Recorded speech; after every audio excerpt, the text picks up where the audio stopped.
पिछले वीडियो में हमने टीडीएस टैक्स के बारे में थ्योरी समझ ली थी। टीडीएस टैक्स क्या है और किन किन चीज़ों पे कटता है।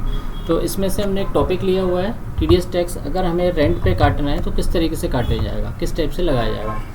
यानी जैसे हमारी कोई फर्म रेंट पे काम करती है तो हमारी फर्म को आगे वाली पार्टी को किराया देना होता है। तो जब भी हम आगे वाली पार्टी को पेमेंट देंगे तो उसका जो भी पेमेंट बनेगा मंथ का, उसमें हमें टैक्स काट के देना होता है, वो हमारा टीडीएस कहलाएगा। तो किस तरीके से रेंट के ऊपर टीडीएस टैक्स लगाया जाएगा और उसको किस सेक्शन के अंतर्गत देंगे, उसके लिए आपको टैली में करके दिखाते हैं। टैली प्राइम और टैली ईआरपी दोनों में सेम ही फीचर है। तो हम एक बार पहले टैली 9 में कर लेते हैं। इसके लिए यहाँ पे कंपनी हमने पहले से बनी हुई है, मोनोस्क्रैप डीलर। मोनोस्क्रैप के नाम से पहले से हमारी कंपनी चल रही है। अब हम मोनोस्क्रैप कंपनी जो भी है हमारी, आगे वाली पार्टी को जो भी हम रेंट का पेमेंट करेंगे उस पर टीडीएस काटेंगे। इसके लिए अकाउंटिंग वाउचर में आपको F7 में सबसे पहले ड्यू करना होगा, यहाँ पे Alt+C करना होगा और एक लेज़र बनाएंगे रेंट ऑफ बिल्डिंग। ये हमारे लिए इनडायरेक्ट एक्सपेंसेस के ग्रुप में जाएगा। यहाँ पे टीडीएस को एप्लीकेबल करेंगे, यहाँ पे न्यू कैटेगरी कर लेंगे और यहाँ पर हमें टीडीएस टैग का नेम टाइप करना होगा क्योंकि हम रेंट पे पेमेंट दे रहे हैं, रेंट का टीडीएस लेने वाले हैं। तो यहाँ पे हम मैनुअली टाइप कर सकते हैं और अगर आपके पास टैली अपडेटेड है तो यहाँ से आप हेल्पर में जा करके क्लिक करके उसकी सेक्शंस और उसके नेम को यहाँ पे डायरेक्टली ऑटोमेटिक ले सकते हो। लेकिन अभी हमारे पास टैली प्राइम जो है अपडेटेड नहीं है, तो हम यहाँ पर डायरेक्टली टाइप कर लेंगे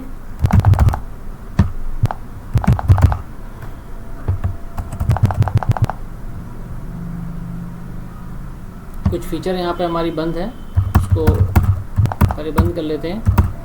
यहाँ पे टाइप करेंगे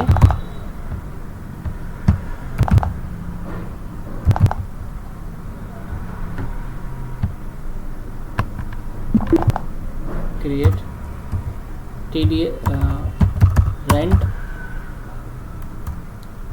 ऑफ बिल्डिंग।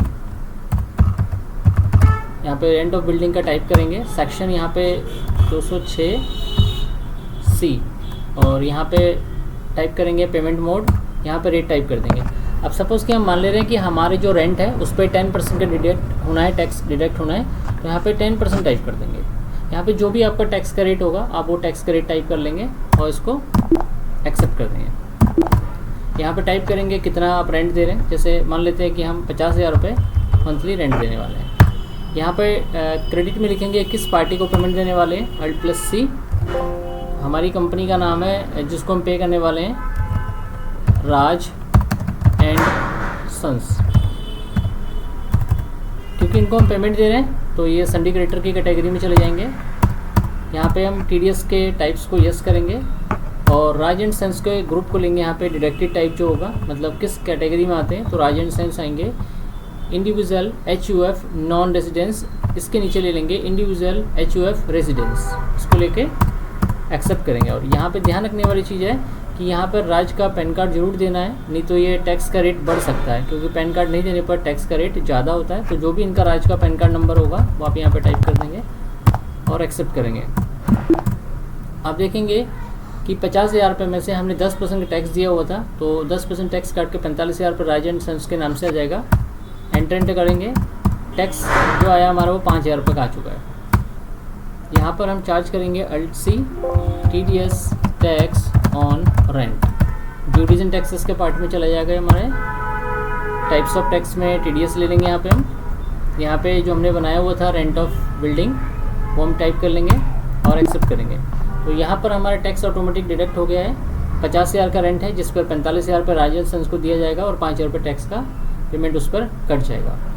अब हम अगली एंट्री भी सीखेंगे कि ये जो हमने टैक्स का पेमेंट किया हुआ राज एंड सन्स को पेमेंट करना है 50,000 का और 5,000 का पेमेंट टैक्स गवर्नमेंट को किस टाइप से पे करना है, उसके लिए हम इसको एक्सेप्ट कर लेंगे।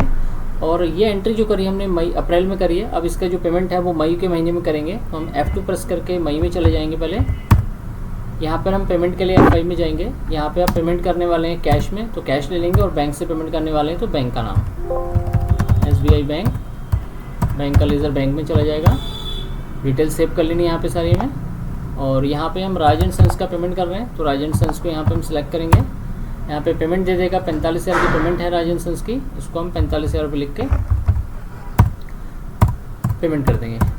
यहाँ पे आप राज एंड सन्स को चेक के थ्रू पेमेंट कर रहे हैं या बाई नेट बैंकिंग करने वाले हैं, वो आप डिसाइड कर लें और उसके बाद इसको सेव कर लेंगे। तो ये तो था हमारा राज एंड सन्स का पेमेंट। अब आता है कि हमें जो TDS जो हमने चार्ज किया था 5,000 रुपये, वो गवर्नमेंट को पे करना है। तो उसको पे करने के लिए भी हम बैंक का ऑप्शन लेंगे यहाँ पे। इसके लिए एक साइड में स्टेट्स पेमेंट के नाम से एक ऑप्शन आएगा, इस पर आप क्लिक कर दोगे। यहाँ पे आपसे पूछेगा किस चीज़ का पेमेंट होने वाला है, तो TDS टाइप्स ले लेंगे। यहाँ पे आपसे पूछेगा किस पीरियड का टैक्स पे करने वाले हैं, तो आप यहाँ पे देंगे 1 अप्रैल से लेकर के 30 अप्रैल तक का पेमेंट देने वाले हैं। तो ये टैली हमारी अपडेटेड नहीं है, तो यहाँ पे 30 अप्रैल नहीं ले रहे, तो आप यहाँ पे 1 मई टाइप कर लेंगे। लेकिन वैसे हमको यहाँ पे 30 अप्रैल ही टाइप करना है। यहाँ पे देगा डिडक्ट टिल किस डेट तक का है, फिर से यहाँ पे हमें 1 मई टाइप करना होगा। उसके बाद सेक्शन 206C हमने जो टाइप किया था वो सेक्शन आ जाएगा, पेमेंट का नेम आ जाएगा, किस नेचर के लिए पेमेंट हो रहा है आपका, रेंट और बिल्डिंग हो जाएगा। यहाँ पे कंपनी है या नॉन कंपनी है, तो हमने यहाँ कंपनी दे दिया क्योंकि हमारी कंपनी है। रेजिडेंस है नॉन रेजिडेंस है, तो हमने यहाँ दे दिया रेजिडेंस हो गया। पेमेंट बैंक के थ्रू करने वाले हैं, तो बैंक ले लेंगे यहाँ पे हम, और यहाँ पे हम सेलेक्ट करेंगे TDS टैक्स, एंटर करेंगे। यहाँ पर चार्ज करेंगे कि क्या आप लेट पेमेंट पे जा रहे हैं, क्या आपके ऊपर पेनल्टी लगने वाली है। तो यहाँ पे हमें पेमेंट का टाइप कुछ नहीं टाइप करना है, क्योंकि ना हम लेट कर रहे हैं ना टाइम से पेमेंट हो रहा है। तो हम यहाँ पे अदर पे ले लेंगे और यहाँ पे हम टाइप कर लेंगे जो 5,000 की पेमेंट होने वाली है हमारी, एक्सेप्ट कर लेंगे। प्रोवाइड डिटेल्स को भी सेव कर लेना है, और इसको पेमेंट चेक के थ्रू कर रहे हैं या बाई ट्रांसफ़र कर रहे हैं, वो आप जो भी मेथड हम यूज़ करेंगे। अगर नेट बैंकिंग कर रहे हैं तो फ़ंड ट्रांसफ़र लें, और अगर पेमेंट चेक के थ्रू कर रहे हैं तो चेक का ऑप्शन लें और इसको सेव कर लें। तो इस तरीके से हम गवर्नमेंट को TDS टैक्स का पेमेंट करने की एंट्री कर सकते हैं। पेमेंट से पहले ध्यान रखेंगे यहाँ पे स्टेट्स पेमेंट्स को जरूर ऑन करिए, और यहाँ पे डिटेल जरूर देना आपने कि कब से कब तक का पेमेंट आपका हो रहा है। और इससे पहले की एंट्री जो हमने 1 अप्रैल को करी हुई थी, वो एंट्री देखिए, वो जो हमारी है वो TDS टैक्स काटने की। तो इस तरीके से जब हम किसी को रेंट का पेमेंट करेंगे तो उस पर TDS टैक्स चार्ज करेंगे।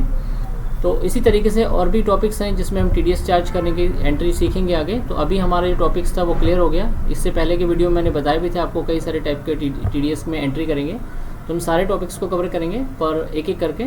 अभी हमारा टॉपिक से वाला कंप्लीट हो गया है, ये यहीं पे एंड हो जाता है। अगली वीडियो में अगला टॉपिक लेंगे।